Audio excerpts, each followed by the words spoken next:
আসো, বাঁচাও বাঁচাও আমাকে। যেই সময় রামু কাঠ কাটছিল ঠিক সেই সময় পাশের জঙ্গল থেকে কে যেন চিৎকার করে আওয়াজ করছিল, আর রামু দৌড়ে গিয়ে দেখতে লাগলো।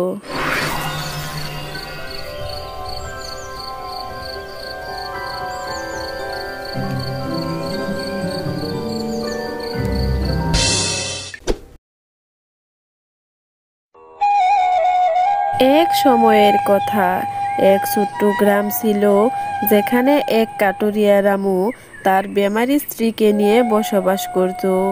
রামু প্রতিদিন সকাল হতেই তার পুরানো কুঠের নিয়ে জঙ্গলের দিকে রওনা হতো কাঠ কাটার জন্য, আর ওই কাঠ বিক্রি করেই সংসার চলতো।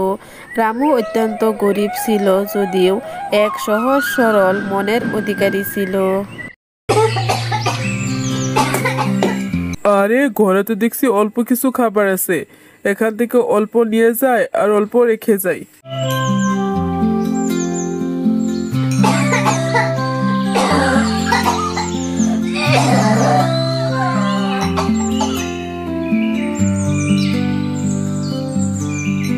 আমি জঙ্গলে যাচ্ছি, আজ বিকালে কাঠ কেটে বিক্রি করে ওষুধ নিয়ে আসবো নি।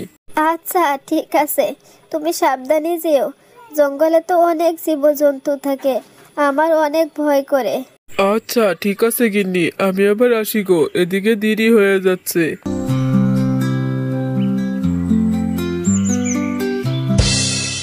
এই বলে রামু এক হাতে কুঠার আর অন্য হাতে কিছু খাবার নিয়ে জঙ্গলের দিকে রওনা হলো। রামু সেদিন অনেক চিন্তায় জঙ্গলে যাচ্ছিল, যাতে কাঠ কেটে তার স্ত্রীর জন্য কিছু ওষুধ নিয়ে আসতে পারে।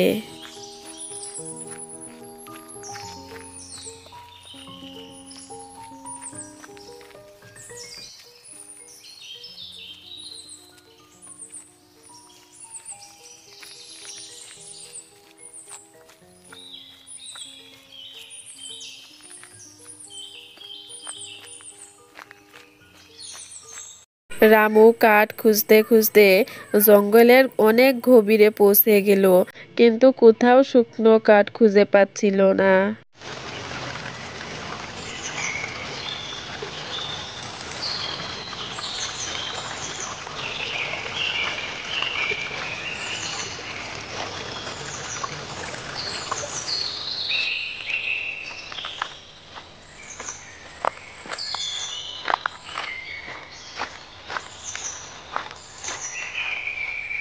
আমি তো কোথাও শুকনো কাঠ খুঁজে পাচ্ছি না, এখন কি করব?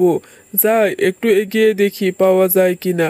এই কথা বলে রামু আবারও জঙ্গলের দিকে হাঁটতে থাকলো। আরে এই তো শুকনো কাঠ, যাক অবশেষে পাওয়া গেল। উপরওয়ালাকে অনেক ধন্যবাদ, আজ যদি কাঠ না পেতাম তাহলে তো খালি হাতে বাড়ি ফিরে যেতে হতো। এদিকে যে আমার স্ত্রী অসুস্থ হয়ে পড়ে আছে। রামু অনেকক্ষণ জঙ্গলে কাঠ খোঁজাখুঁজির পর অবশেষে শুকনো কাঠের দেখা পেয়ে তার মলিন মুখখানা হাসিতে পড়ে গেল, আর রামু ওই শুকনো গাছের দিকে এগিয়ে যেতে লাগলো। আমি তো কাঠ খুঁজতে খুঁজতে ক্লান্তই হয়ে গেছিলাম, যাকগে এখন তো পেলাম, আর দেরি না করে তাড়াতাড়ি গাছটা কেটে ফেলি। এই বলে রামু গাছ কাটতে শুরু করলো।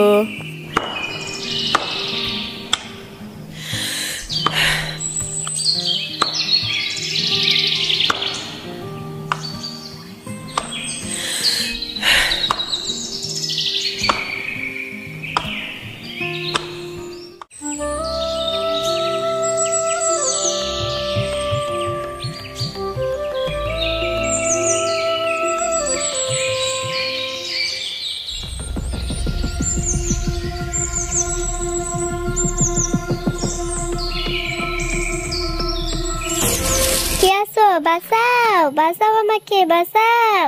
রামু চিৎকার শুনে দৌড়ে এগিয়ে দেখতে লাগলো।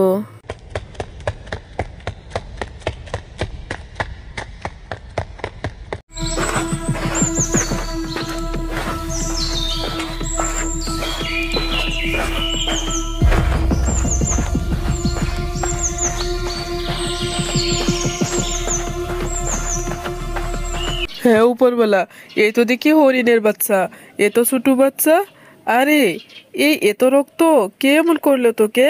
কে বন্দি করলো?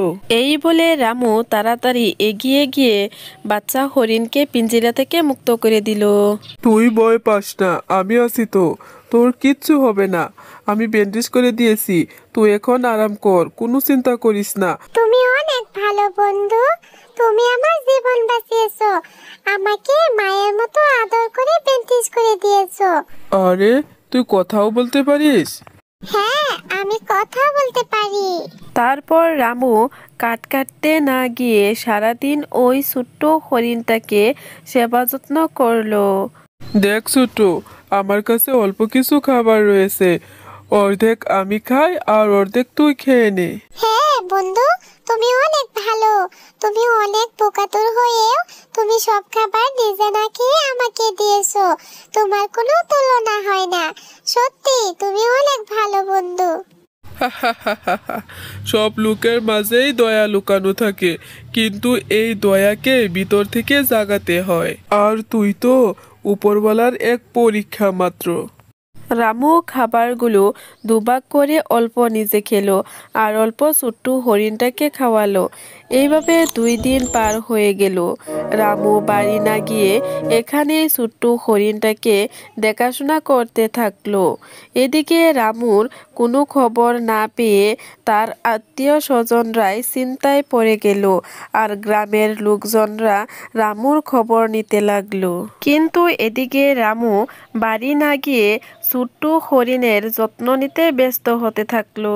হ্যাঁ উপরওয়ালা, আমার রামুকে তুমি দেখো, তুমি আমাকে নিয়ে যাও, কিন্তু রামুকে ঠিকঠাক বাড়ি পৌঁছে দাও। 3 দিন হয়ে গেল, এখন পর্যন্ত বাড়ি পৌঁছালো না। 3 দিন হয়ে গেল, রামু বাড়ি পৌঁছালো না। এদিকে সন্ধ্যা ঘনিয়ে আসলো। রামু আর ছোট্ট হরিণটি গাছের নিচে বসে বসে গল্প করছিল। ঠিক সেই সময় একটি সোনালি আলোয় সেখানটা আলোকিত করে ফেললো আর একটি সুন্দর পরী রামুর দিকে এগিয়ে আসতে থাকলো।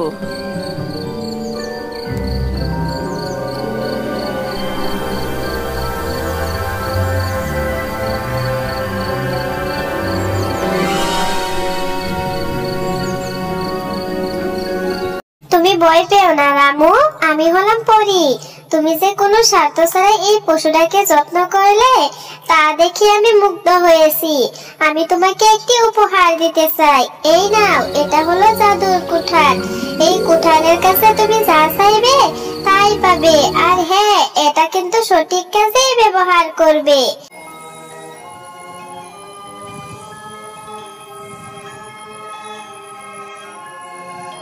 ধন্যবাদ পরি, তুমি আমাকে যা দিয়েছো তা আমার সব থেকে বড় সম্পদ। তাছাড়া আমি তো তোমার দেওয়া এই উপহারের মাধ্যমে আমার স্ত্রীর জন্য ওষুধ কিনতে পারবো। এরপর পরী গায়েব হয়ে গেল আর রামু সেখানেই রাতটা কাটিয়ে দিল। পরের দিন সকাল হতেই রামু ঘুম থেকে উঠে দেখলো ওই সোনার কুঠার আর পাশে থাকা ছোট হরিণটা এখন আগের চেয়ে অনেক ভালো হয়ে গেছে। আরে ছোটু, তুই এত তাড়াতাড়ি কিভাবে সুস্থ হয়ে গেলি?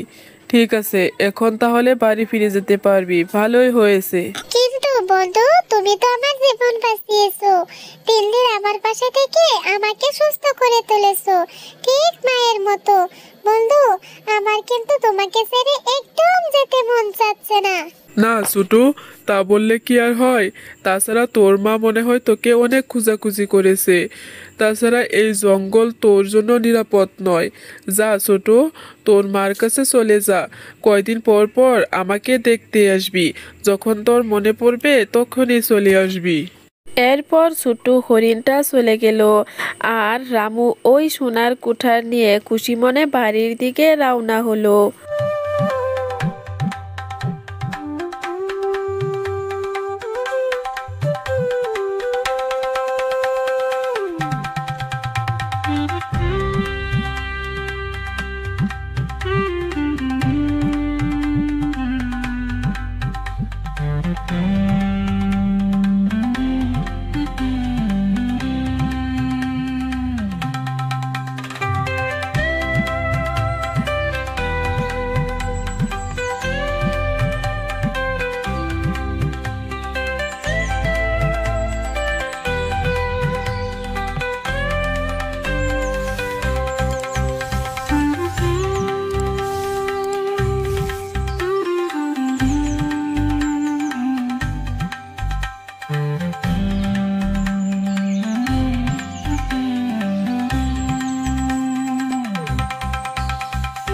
3 দিন পর রামু বাড়ি ফিরে আসলো। রামুকে দেখে তার স্ত্রী বিরক্ত হয়ে বলল, তোমার আক্কেল জ্ঞান কি আছে? তুমি কোথায় গিয়েছিলে? তুমি কি ঠিক আছো? আমি তো ভেবেছিলাম তোমাকে হয়তো জঙ্গলের পশুরা খেয়ে ফেলেছে। তাছাড়া এই 3 দিন কোথায় ছিলে? এরপর রামু তার স্ত্রীকে সব কথা খুলে বলল।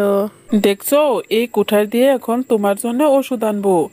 এই জাদু কুঠার, আমার স্ত্রীর জন্য কিছু ওষুধ দাও আর কিছু খাবার দাও। সঙ্গে সঙ্গে সেখানে খাবার আর ওষুধে ভরে গেল। রামুর স্ত্রী সেই ওষুধ খেয়ে সুস্থ হয়ে গেল। কিছুদিন পর রামুর জীবন বদলে গেল। তারা এখন অনেক ধনী হয়ে গেল আর সুখে শান্তিতে বসবাস করতে থাকলো।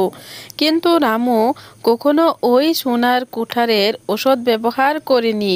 যখন গ্রামের কোনো লোক না খেয়ে থাকতো, বেমার আজার হতো, তাদেরকে সাহায্য করত। এভাবে তাদের দিন কেটে যায়।